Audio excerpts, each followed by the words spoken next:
মাঝরাতে কম্পাসের কতগুলি বিয়ের ছবি নিয়ে মোনালিসা এসে ঝামেলা বাজাতে গেলে নিজে ফেঁসে গেল সেই জালে। হ্যাঁ বন্ধুরা, এমনটা হতে চলেছে আজকের পর্বে। বিস্তারিত জানতে ভিডিওটিতে লাইক দিয়ে চ্যানেলটিকে সাবস্ক্রাইব করে পুরো ভিডিওটি তোমরা দেখতে থাকো। গল্পের শুরুতে আমরা দেখতে পারবো কম্পাস কে বিহান বলতে লাগলো, আজকে পুজো, সারাদিন তুমি কিচ্ছু খাওনি, খাওয়া দাওয়া কি তুমি ভুলেই গেছো? কম্পাস তখন বলতে লাগলো, আজকে অভিজ্ঞান বাবুর মতো একটা মানুষকে আমি শাস্তি দিতে পেরেছি, আমি না আজকে খুব খুশি, সত্যিই আমি খাওয়া দাওয়া ভুলে গিয়েছি।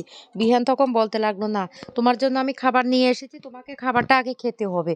তখন কম্পাস কে বলতে লাগলো, এখানে এসে বসো। এরপরে কম্পাসকে খাইয়ে দিতে থাকে। কম্পাস তখন বলতে লাগলো, বিহান স্যার, আপনিও তো কিচ্ছু খাননি আজকে সারাদিন।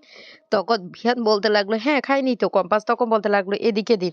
এই বলে থালাটা নিয়ে এবার কম্পাসও বিহানকে খাইয়ে দেয়। একে অপরের দিকে তাকিয়ে থাকে আর হাসতে থাকে। তখন কম্পাসকে বিহান বলতে লাগলো, ও কম্পাস, তুমি না একটা অনেক বড় কিন্তু ঝামেলা নিজ হাতে সৃষ্টি করেছো। আর সেই ঝামেলায় কিন্তু তোমাকে কিন্তু অনেক ব্যাক পোহাতে হবে। অন্যদিকে দেখা যায় মোনালিসা বাড়িতে এসে সমস্ত কিছু ভাঙচুর শুরু করে। এদিকে মোনালিসার মা বারবার করে মোনালিসাকে আটকানোর চেষ্টা করলে মোনালিসা তখন চিৎকার করতে থাকে আর বলতে লাগলো, আমার দাদু আজকে রাতে জেলে কিভাবে থাকবে, কিভাবে থাকবে? সবসময় আমার দাদু লাক্সারি ভাবে থাকে আর আমাদেরকেও তো রেখেছে। তুমিও তো সেই ফেসিলিটি পেয়েছো। আর তুমি কি করে এতটা অকৃতজ্ঞ হতে পারলে?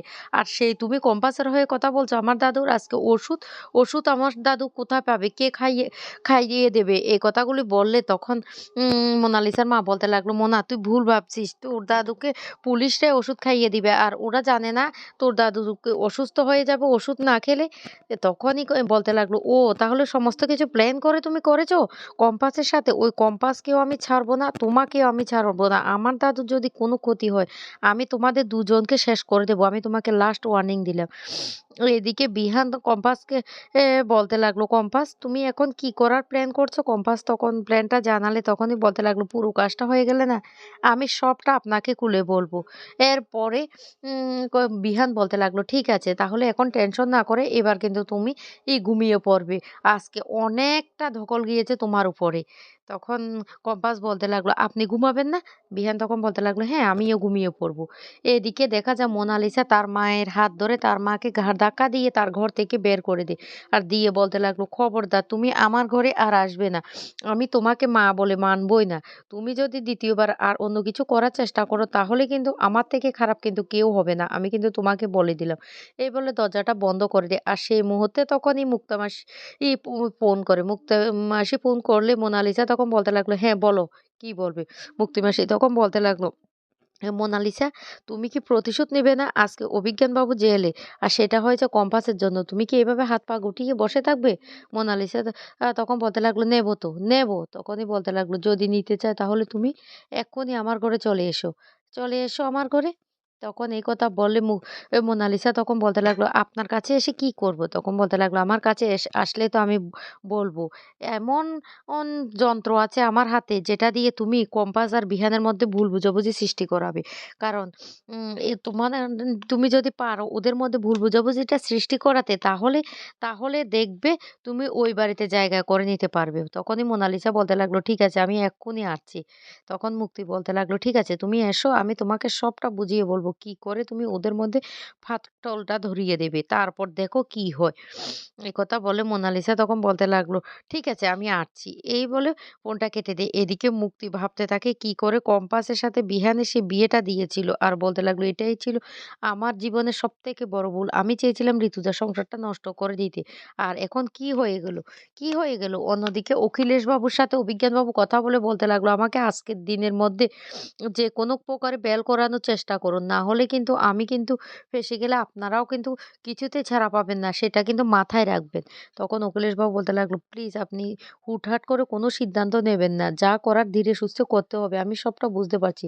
তখনই বলতে লাগলো, আপনি যাই কিছু করেন না কেন আমাকে বেল পাওয়ার ব্যবস্থা করুন। আর আমি ভাবছি আমার কেসটা আমি নিজেই লড়বো। তখন উকিলেশবাবু বলতে লাগলো, "ঠিক আছে, ঠিক আছে। আপনি এ নিয়ে একদম টেনশন করবেন না।" এরপরে ফোনটা কেটে দিয়ে উকিলেশ তার ভাইকে বলতে লাগলো, "কিঞ্জল এবার কি হবে? আমাদেরকে তো রীতিমতো ঠেট দিচ্ছে অভিজ্ঞানবাবু উনাকে বেল করিয়ে দেওয়ার জন্য। না হলে নাকি আমাদেরকেও ফাঁসিয়ে দেবে।" আর সেই কথাটা ঋতুজা শুনে পেলে। ঋতুজা তখন বলতে লাগলো, "খবরদার! আমি বলছি, অখিলেশ তুমি কিন্তু উনাকে একদম হেল্প করার চেষ্টা করবে না। আমি তোমাকে নিষেধ করছি।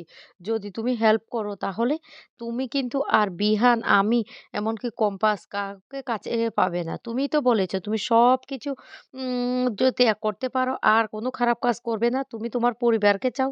তুমি কি চাও এই ঝামেলায় আবার জড়িয়ে যেতে? তখনই কোনো কথা বলে না অখিলেশ। আর তারপর ঋতুজা বলতে লাগলো, "আমি তোমাকে আর কোনো কথাই বলব না। আমি তোমাকে শুধু এইটুকু বলে গেলাম যে, তুমি এমনকি ঠাকুরপো কেউ এই ঝামেলায় জড়াবে না, এমনকি উনাকে কোনো হেল্প করবে না। বুঝতে পেরেছ আমি কি বলেছি?" এই কথা বলে চলে যায়। অন্যদিকে দেখা যায় কম্পাস ঘুমিয়ে আছে আর বিহান বসে, বসে বই পড়ছে। আর তখনই সেই মুহূর্তে কম্পাস সেই আগের স্মৃতিগুলি স্বপ্নে দেখতে থাকে। কি করে তার মাকে অসুস্থ করে দিয়েছিল অভিজ্ঞান দত্ত, কি করে তাদেরকে কাজে লাগিয়ে দিয়েছিল। সমস্ত কিছু স্বপ্ন দেখে তখন কম্পাস চিৎকার করে বাবা বলে উঠে পড়ে। তখনই বিহান বলতে লাগলো, "কি হয়েছে কম্পাস? তুমি কি ভয় পেয়ে গেছো?" কম্পাস তখন কিছুই বলে না। তারপরে বিহান বলতে লাগলো, "তুমি যে একটা ঝামেলায় নিজের হাতে নিজে নিয়েছো না, এবার তোমাকে না সেটা শক্ত হাতে মোকাবেলা করতে হবে।" অন্যদিকে দেখা যায় মোনালিসা আসলে মোনালিসার হাতে সেই ছবিগুলি ধরিয়ে দিয়ে মুক্তি বলতে লাগলো, এইগুলি নিয়ে তোমাকে কাজটা করতে হবে। আমি জীবনে অনেক বড় ভুল করেছি। আমি ভেবেছিলাম বিহান আর কম্পাসের বিয়ে দিয়ে আমি ঋতুর পরিবারটা নষ্ট করে দেব। কিন্তু সেটা আমি করতে পারিনি। সেটাই আমার জীবনের সবথেকে বড় ভুল হয়েছে। তখন মোনালিসা বলতে লাগলো, "মুক্তি মাসি তুমিও ওদের বিয়ে দিয়েছিলে?" তখন বলতে লাগলো, "হ্যাঁ, আমি দিয়েছিলাম। বিশ্বাস কর আমি না জানতাম না। আমি জানতাম তুই অনেক সুন্দরী, এমনকি অনেক বড়লোকের মেয়ে। তোকে বিয়ে করলে বিহান সুখী হবে। তাই আমি চেয়েছি একটা কাজের মেয়েকে বিয়ে করলে বিহান অসুখী হবে। সেই জন্য আমি ওদেরকে বিয়েটা দিয়ে দিয়েছি। এখন তোর হাতে অস্ত্রটা আমি তুলে দিয়েছি। তুই শুধু এটা নিয়ে ওই বাড়িতে গিয়ে ঝামেলা সৃষ্টি কর। দেখবি ওদের মধ্যে ভুল বোঝাবুঝি সৃষ্টি হয়ে যাবে। আমি না বিশ্বাস কর আমি তোকে অনেক ভালোবাসি। আর আমি অখিলেশকেও ভালোবাসি। তাই আমি চাই তুই এই প্রতিশোধটা নে। সেজন্য আমি তোর হাতে এই জিনিসগুলি তুলে দিয়েছি।" মোনালিসা তখন বলতে লাগলো, "ঠিক আছে।" অন্যদিকে বিহান বলতে লাগলো, "আমার না বড্ড টেনশন হচ্ছে তোমাকে নিয়ে। তুমি কি করে এটা সামলাবে? কিছুতে তোমাকে ছাড়বে না সে অভিজ্ঞান দত্ত।" এইদিকে হঠাৎ করে বাড়িতে চলে আসে মোনালিসা। এত রাতে মোনালিসা আ আর এসেছে শুনে বিহানও চমকে যায়। এদিকে কম্পাসও। মোনালিসা তখন চিৎকার চেঁচামেচি শুরু করে আর বলতে লাগলো, "আমি আমি এবার কম্পাসের মুখোশ সবার সামনে খুলে দেব।" তখন ঋতুজাও সেখানে চলে আসে। আর ঋতুজা এসে বলতে লাগলো, "কি? কিভাবে? কম্পাস কি করেছে?" উল্টোপাল্টা কথা বলে কিন্তু আমি কিন্তু এবার মোনালিসা তোমাকে ছেড়ে কথা বলব না। এত রাতে নিচে তোমার দাদু তোমাকে শিখিয়ে পড়িয়ে এখানে পাঠিয়েছে। এদিকে কম্পাসও অবাক হয়ে যায়। কম্পাস কিছুই বুঝতে পারে না কি বলবে মোনালিসা। তখন মোনালিসা সেই ছবিগুলি দেখিয়ে বলতে লাগলো, "কম্পাস ইচ্ছে করে বিহানকে বিয়ে করেছে এ বাড়িতে ঢুকার জন্য। আর তারপরে সে ভালো মানুষের মুখোশ পরে এ বাড়িতে ঘুরে বেড়াচ্ছে।" যা শুনে রীতিমতো অবাক হয়ে যায় ঋতুজা। তখন মোনালিসা বলতে লাগলো, "আপনারা তো সবসময় কম্পাসকে ভালো হিসেবে জানেন। আর কাউকে আপনারা ভালো হিসেবে দেখতে পান না।